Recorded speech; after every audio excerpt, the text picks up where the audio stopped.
What's up everybody? My name is Anand from Underdog Strength, and in this video I'm going to show you how you can boost your metabolism. Now as a coach, I get this question all the time where people always ask me, how do I speed up my metabolism or how do I boost my metabolic rate? And the truth is that there's only two practical ways in which you can boost your metabolic rate. Before I tell you what those two ways are, we should first look at what metabolism actually is. Now, metabolism typically refers to your BMR or your RMR, and these are simply the amount of calories your body needs just to maintain its bodily functions. Now, the actual number of calories that you burn in a day is known as TDEE or Total Daily Energy Expenditure. Now, TDEE is always going to be greater than your metabolic rate, and this is because we burn extra calories while doing daily activities, exercise, and even eating has an effect on your TDEE. In this video, we're only going to focus on BMR and ways in which we can improve the number of calories we burn at rest. Now your BMR is affected by quite a few factors, but the main factors that affect your BMI are your age, your height, your body weight, your genetics, your hormone levels. All of these things are going to affect how many calories you burn at rest. Now out of all these factors, including your height, your age, your genetics, the only real factor that you can change is your body weight. A heavier person simply needs more calories than a lighter person does. Now, for most of you, I'm guessing that simply gaining a lot of weight, unnecessary weight, is not the way to go. So, what's the other solution? The other solution is to gain muscle mass. And the thing about muscle mass is it's metabolically more active than fat mass. And this simply means that in order for your body to maintain the muscle mass, it has to expend more energy just to keep that muscle mass on your body. Now, if you were to go online and look up how many calories muscle mass burns, some people have some really wild estimates, such as 1 pound of muscle burns like 50 calories, which is completely false. If 1 pound of muscle burns 50 calories and you gain 20 pounds of muscle, this means that you're boosting your metabolic rate by 1,000 calories, which is simply not possible. Now, experts such as Lyle McDonald on his website bodyrecomposition.com have estimated that you burn about 6 calories per pound of muscle in one day. So this simply means that if you were to gain 20 pounds of muscle, you end up burning about 120 extra calories, which is really not that significant. But if you were to look at the complete picture, which is not just your BMR but also your TDEE, having more muscle mass definitely burns more calories than having less muscle mass. Now, if you have more muscle mass, your TDEE also goes up in addition to your BMR.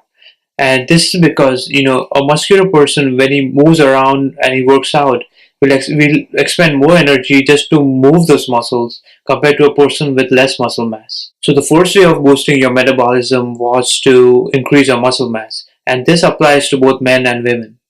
The second way you can increase your metabolic rate is to do anaerobic exercises. Generally speaking, there's two types of exercises, aerobic exercises and anaerobic exercises. Aerobic exercises are those exercises which are low intensity and the ones that you do for longer duration, such as walking, jogging, and these exercises primarily depend on oxygen as your primary fuel source. The second type of exercise is anaerobic exercise, in which the primary fuel sources are your ATP levels and your glycogen levels. Anaerobic exercise primarily uses your fast twitch muscle fibers, and these are activities such as weightlifting or HIIT cardio, which stands for high intensity interval training. Anaerobic exercises are typically done at a higher intensity, and for this reason, the duration of those activities will be lower. Anaerobic exercises themselves do not use a lot of oxygen for energy, but the thing about these exercises is that they have something called the afterburn effect.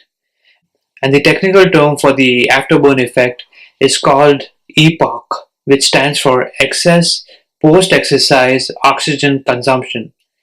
Basically, even though you do not use a lot of oxygen as your primary fuel source while you're doing the exercise, these exercises create an oxygen deficit which your body has to recover later on. Following an anaerobic exercise for several hours or even up to a day, your body has to expend more energy just to make up for this oxygen deficit that you created through the exercise. So, for example, when you do an aerobic activity such as walking or jogging, you burn a lot of calories while you do the movement, but when you're done with the movement, your metabolic rate does not go up that much. Whereas if you were to do something like a heavy strength training workout or weight training workout, or even a HIIT cardio session, your body will burn a lot more calories even when you're resting. And that's the main reason why as a coach, I always recommend these two things. I always recommend that you focus first on strength training, and then if you want to do any kind of cardio, you first start with HIIT cardio, because both of these have similar energy pathways. Both of these are anaerobic movements, and the thing about them is, you even if you do a short workout with high intensity, you burn a lot more calories throughout the day, which will facilitate in your overall fat loss if your goal is to burn fat. And if you can improve your metabolic rate, it's a great way to burn extra calories and lose more fat. In fact, what happens is, as you lose weight, your metabolic rate will inevitably drop because, you're simply weighing a lot lighter. And even besides this, there's a lot of metabolic adaptations that take place which slow down your metabolic rate. And weight training and HIIT cardio are the two things which can prevent your metabolic rate from dropping. So if you want long-term success with either boosting your metabolic rate or even losing fat in the long term, I highly encourage that you focus on these two things. Focus on heavy strength training and focus on HIIT cardio. And if you don't know where to start with strength training and HIIT cardio, click on the link in the description below and I will send you my 25 best HIIT cardio workouts and also my own strength training program. So there you have it, guys. The top two ways of improving your metabolism is simply to gain muscle and to perform aerobic activities. And the best thing is that both of these are interconnected, because if you want to gain muscle, you will have to perform some sort of aerobic activity. And then if you perform aerobic activity, then you will end up gaining muscle. So give this a try and let me know what you think. If you like this video, make sure to hit the like button down below and make sure to subscribe to my channel for more great content like this. Thank you so much for watching and I will see you next time.